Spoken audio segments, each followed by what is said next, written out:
কেমন আছে? আশা করি সবাই খুব ভালো আছো। আজকে আরেকটা নতুন আইটেম তোমাদের সঙ্গে শেয়ার করব। মাছের মাথা দিয়ে পাঁচমিশালি তরকারি।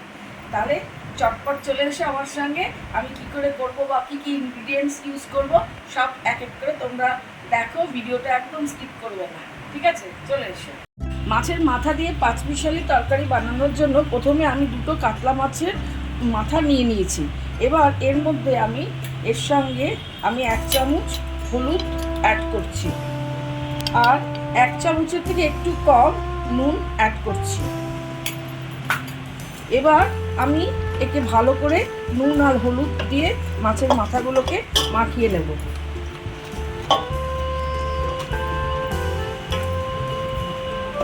নুন আর হলুদ মাখানো হয়ে গেছে।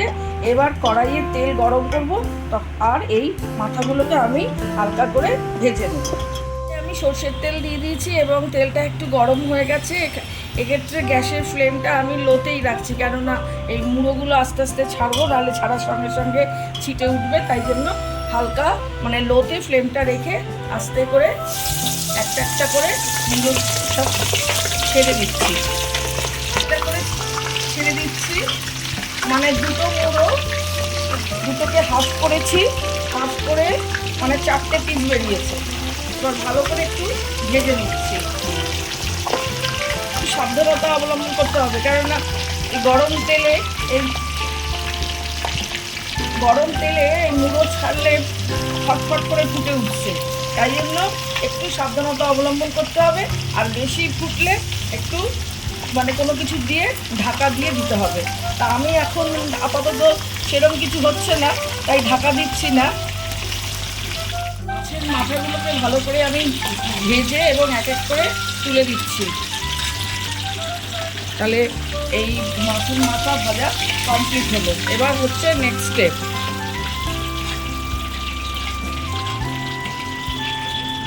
যে তেলে আমি মাছের মাথাগুলোকে ভাজলাম সেই তেলেই আমি 1 চামচ 5 ফোড়ন দিয়ে দিচ্ছি, সঙ্গে 3টে শুকনো লঙ্কা দিলাম। ভালোভাবে একটু নাড়াচাড়া করছি। যখন একটু ভাজা ভাজা গন্ধ বেরোবে তখন এর সঙ্গে আমি 2 চামচ আদা রসুনের পেস্ট দিয়ে দেব। ভালো ভাজা হয়েছে 5 ফোড়ন আর শুকনো লঙ্কা। এবার এর সঙ্গে আমি 2 চামচ আদা রসুনের পেস্ট দিয়ে দিচ্ছি।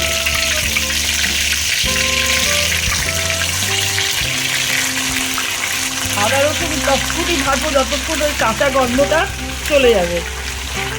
পেস্টটা বেশ ভালোই ভাজা ভাজা হয়ে গেছে, কাঁচা গন্ধটা চলে গেছে।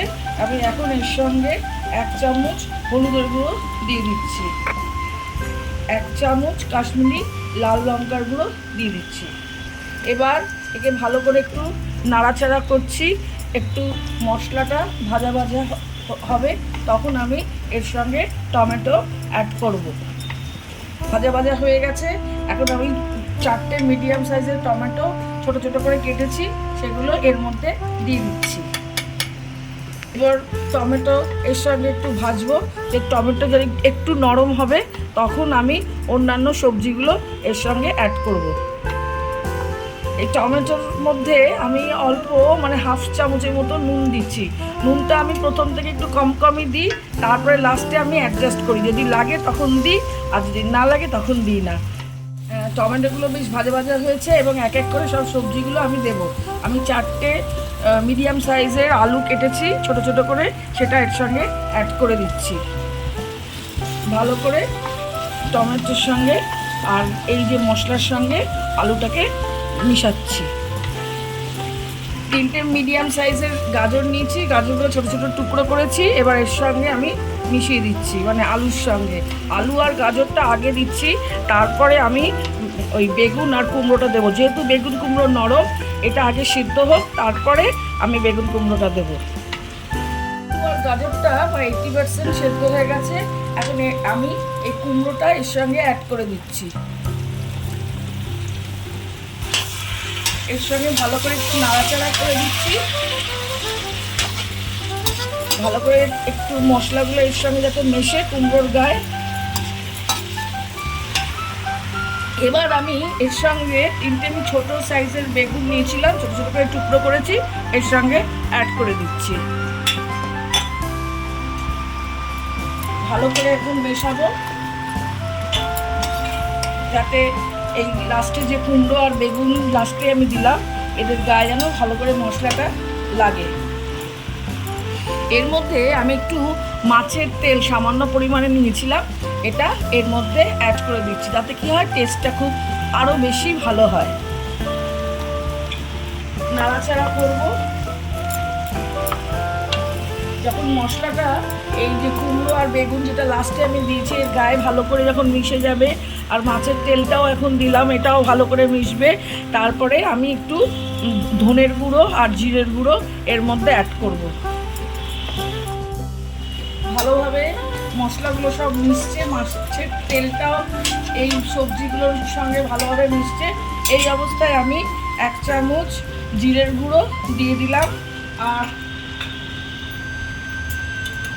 2 চামচ ধনের গুঁড়ো দিয়ে দিলাম। একটু নুন কম হয়েছে, তাই জন্য 1/2 চামচ নুন আমি এর সঙ্গে অ্যাড করছি। এবার ভালো করে মশলাটাকে মিশাবো। আর এখন কি করব, ফ্লেমটা গ্যাসের ফ্লেমটাকে লো করে একটা ঢাকনা দিয়ে ঢেকে রেখে দেবো, তাতে কি হবে ওই স্টিমেই এটা সেদ্ধ হবে। সব সবজিগুলো বেশ ভালোভাবেই সিদ্ধ হচ্ছে। প্রথমেই তো আলু আর গাজরটা সেদ্ধ হয়ে গেছে, আর এখন দিয়েছি কুমড়ো আর বেগুন, এটাও ভালো করে সেদ্ধ হয়ে যাচ্ছে। এবার আমি কি করব, এই ঢাকনা দিয়ে গ্যাসের ফ্লেমটাকে লো করে ঢাকনা দিয়ে ঢেকে রেখে দেবো, তাতে স্টিমে ও আবার যতটুকুই বাকি আছে ততটুকুই সেদ্ধ হয়ে যাবে। এগুলো সব সেদ্ধ হচ্ছে। হ্যাঁ, গ্যাসের ফ্লেমটা আমি একদম লোতে রেখেছি। আর এদিকে এসেও একটা মশলা করব, সেটা দেখাই। 1 চামচ হচ্ছে গোটা জিরা নিলাম, 1 চামচ গোটা ধনে নিলাম, 1/2 চামচ গোলমরিচ নিয়ে নিলাম, 5টা শুকনো লঙ্কা নিলাম, দারচিনির 3টে এরকম স্টিক নিলাম, আর এলাইচির 5খানা নিলাম, আর লবঙ্গ এরকম 3-4টে আমি নিয়ে নিলাম। এবার কী হবে, এই শুকনো খোলায় আমি একে একটু রোস্ট করব। এই অ্যারোমেটিক অয়েলটা যতক্ষণ বেরোবে ততক্ষণ রোস্ট হবে। রোস্ট হয়ে যখন ভালো একটা সেন্ট বেরোবে, আমি ফ্লেমটাকে মানে গ্যাসটাকে নিভিয়ে দিয়ে তারপরে কি ঠান্ডা করে মিক্সিতে আমি একটা ক্রাশ করব, একটা পাউডার তৈরি করব। সেটা আমি এই সমস্ত যে সেদ্ধ ভেজিটেবলসের সঙ্গে আমি অ্যাড করব। মশলাগুলোকে মিক্সিতে দিয়ে ক্রাশ করে একটা পাউডার তৈরি করব। এই যে মশলাটা হয়ে গেছে, এখন আমি মাছের মাথাটা ওই সমস্ত ভেজিটেবলসের মধ্যে দিয়ে তারপরে এই মশলাটা ওর সঙ্গে অ্যাড করব। একদম ভেজিটেবলসগুলো একদম পারফেক্টলি বয়েলড হয়েছে, এর মধ্যে আমি 1 ফোঁটাও জল ইউজ করিনি। একদম লো ফ্লেমে আমি সবসময় রান্না করেছি, যতটুকু তেল দেওয়ার তেল দিয়েছি, আর মাছের তেলের থেকে যে তেলটা বেরিয়েছিল সেটা, আর ঢেকে একদম লো ফ্লেমে করে দেখো সব সুন্দরভাবে সেদ্ধ হয়েছে। এবার ওই মাছের যে মাথাগুলো আমি আস্তে আস্তে দিয়ে দিচ্ছি। এটাকে একটু ছোট ছোট করে একটু ভেঙেছি, কেননা সাইজে একটু বড় ছিল তো, এগুলোকে ছোট ছোট করে ভেঙেছি। আর এগুলোকে আর একটু ভেঙে ভেঙে আমি দেবো, তাহলে কি হবে ইউনিফর্মলি সব জায়গায় পুরো সবজিটার মধ্যে এই মাথাগুলো থাকবে। যে মশলাটা আমি তৈরি করেছি সেই মশলাটা এর মধ্যে দিয়ে দিচ্ছি। একটু গরম মশলা একটু অ্যাড করছি, সামান্য, বেশি না। সাথে দিচ্ছি 1 চামচ ঘি, আর একটু টেস্ট বাড়ানোর জন্য।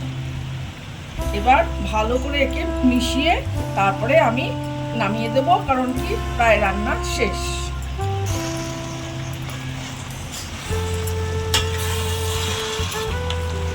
মাছের মাথা দিয়ে পাঁচমিশালি যে তরকারিগুলো, এটা বাঙালিদের খুব প্রিয়।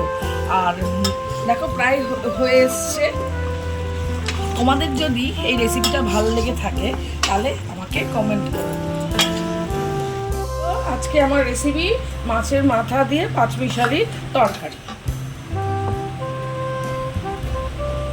এবার আমি সব সার্ভিং বাউলে রেখে দিচ্ছি। কেমন লেগেছে? যদি ভালো লাগে তাহলে প্রত্যেকবারের মতো যে লাইক কমেন্ট শেয়ার করবে, তোমাদের কমেন্ট করতে আমার খুবই ভালো লাগে। আর নেক্সট দিন আবার একটা এরকম রেসিপি তোমাদের সামনে নিয়ে আসবো। ততক্ষণের জন্য সবাই সুস্থ থেকো, ভালো থেকো, টাটা, বাই বাই।